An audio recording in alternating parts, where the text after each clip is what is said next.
Hello friends, welcome to our YouTube channel. तो friends, इस video में हम देखेंगे एक न्यूमेरिकल एंड उसके बाद देखेंगे डेडलॉक कैरेक्टरिस्टिक्स। तो consider a system with n processes and 6 tape drives. If each process requires 3 tape drives to complete their execution, then what is the maximum value of n to ensure deadlock free operation?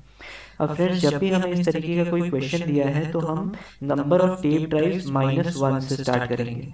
ऐसा क्यों? क्योंकि हर process को 3 tape drives चाहिए। तो हम अगर n equal to 6 से start करते हैं तो हर प्रोसेस को केवल एक टेप ड्राइव मिल पाएगी एट मैक्स, जिससे हमारा डेडलॉक होगा। अब अगर हम n इक्वल टू 5 लेते हैं तो भी हमारा डेडलॉक होगा, क्योंकि अगर मान लीजिए आपने 5 टेप ड्राइव्स एक एक टेप ड्राइव सारे प्रोसेस को दे दी तो उसके पास आपके पास बस एक टेप ड्राइव बचेगी। और उस टेप ड्राइव से अगर आप P1 को देते हैं तब भी P1 का ना तो रिक्वायरमेंट पूरा होगा ना तो वो रिलीज कर पाएगा। तो इसलिए n इक्वल टू 5 में भी डेडलॉक है। अब n इक्वल टू 4, 3, 2 ऐसे हम बढ़ते चले जाएंगे। तो n इक्वल टू 4 अगर हम देते हैं P1, P2, P3, P4, तो इसके कई सारी चीज़ें हो सकती हैं। अब अगर दो हमने 4 ऑलरेडी एलोकेट कर दिए, हमारे पास 2 टेप ड्राइव बची। अब या तो हम दोनों टेप ड्राइव P1 को दे दें तो वो कंप्लीट करके आगे दे देगा P2 को, या तो हम एक P ड्राइव P1 को दें और एक P ड्राइव P2 को दें। तो इसमें हमें क्या लेना होगा फ्रेंड्स? इसमें हमें ये देखना होगा, हमेशा हमारे दिमाग में ये चलना चाहिए कि किसी भी फॉर्मेट में for a given n value, किसी भी फॉर्मेट में अगर किसी भी फॉर्मेट में वैल्यू जो है डेडलॉक दे रही है तो उस फॉर्मेट को हम नहीं कंसिडर करेंगे। अब जैसे मान लीजिए ये जो फॉर्मेट है इसमें 1 1 1 1 हमने साइन किया एंड देन यहाँ P1 को 1 दिया, P2 को 1 दिया। अब इस फॉर्मेट में अगर प्रोसेसर्स को रिसोर्सेज एलोकेट होते हैं तो अगेन डेडलॉक हो जाएगा।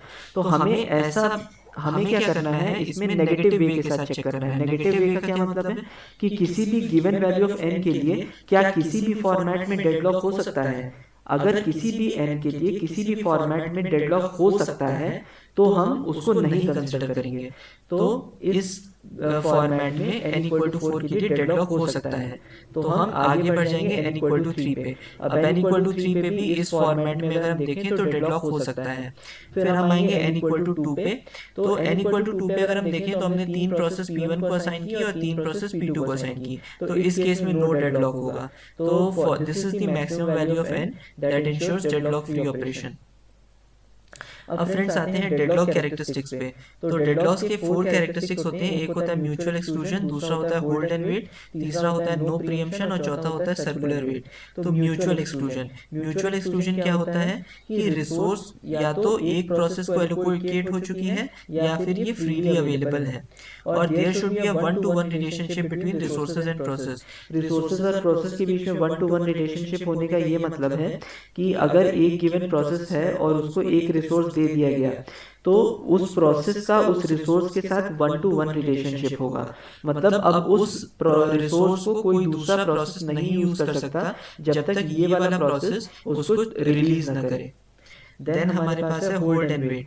होल्ड एंड वेट का ये मतलब होता है कि एक अगर रिसोर्स है तो कोई प्रोसेस उसको होल्ड कर रहा है और it is waiting for some other resource. तो दोनों चीजें एक साथ हमें देखनी है कि process is holding some resource और it is waiting for some other resource. तीसरा होता है नो प्रीएम्पशन। नो प्रीएम्पशन का मतलब ये होता है कि कोई भी गिवन प्रोसेस है और उसके पास कोई भी रिसोर्सेज हैं तो हम फोर्सफुली प्रोसेस को रोक के उस रिसोर्स को नहीं ले सकते। It has to be voluntarily released by the process. और चौथा है फ्रेंड्स कि the processes are circularly waiting on each other for resources. इसका ये मतलब होता है कि अगर हमारे पास P1, P2, P3 ये 3 प्रोसेसेस हैं तो P1 जिस प्रोसेस के लिए वेट कर रहा है वो P2 के पास है और P2 जिस रिसोर्स के लिए वेट कर रहा है वो P3 के पास है।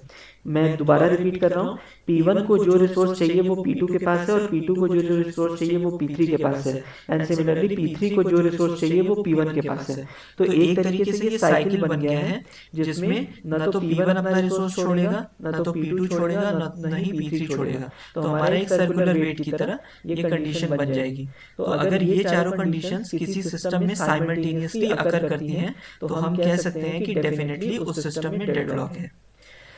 तो फ्रेंड्स, अगर आपको ये वीडियो अच्छी लगी हो then please like to this video and please subscribe to my channel, and until then we will meet again in the next session. Thanks all and bye.